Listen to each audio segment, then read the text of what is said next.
আসসালামু আলাইকুম football fans, football আপডেটে আপনাদের স্বাগতম। কথা বলবো রিয়াল মাদ্রিদকে নিয়ে। অবশ্যভাবে কামব্যাক করেছে, এভাবেও ফিরে আসা যায়। চ্যাম্পিয়ন্স লিগের রাজা বলা হয় রিয়াল মাদ্রিদকে, রাজাদের রাজকীয়ভাবে ফিরে আসা। রিয়াল মাদ্রিদকে চ্যাম্পিয়ন্স লিগের ইতিহাসের শ্রেষ্ঠ ক্লাব বলা হয়। চ্যাম্পিয়ন্স লিগের ট্রফিটা যেন রিয়াল মাদ্রিদের জন্যই তৈরি করা হয়েছে।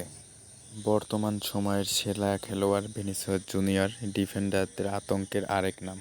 গত ম্যাচে রিয়াল মাদ্রিদের হয়ে ভিনিসিয়াস জুনিয়র অসাধারণ পারফরম্যান্স দিয়েছে।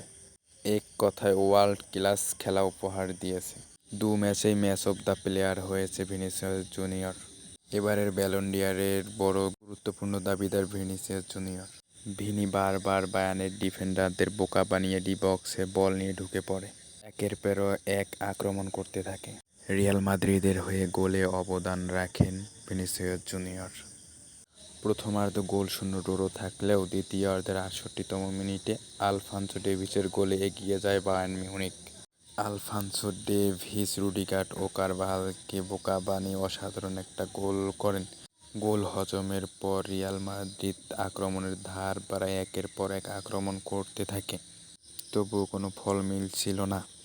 Real Madrid coach Carlo Ancelotti কিছু পরিবর্তন করেন। মাঠে নামান মদ্রিচ, কামাভিঙ্গা ও হোসেলুকে। তারপরে খেলায় কিছুটা পরিবর্তন আসে।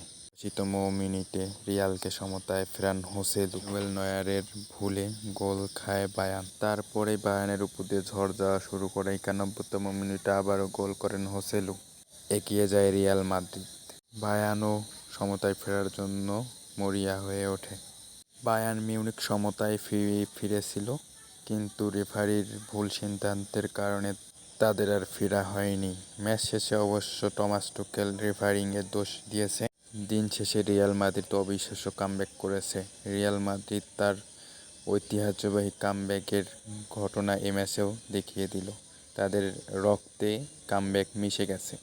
রিয়াল মাদ্রিদ দেখিয়ে দিল তারাই চ্যাম্পিয়ন্স লিগের রাজা।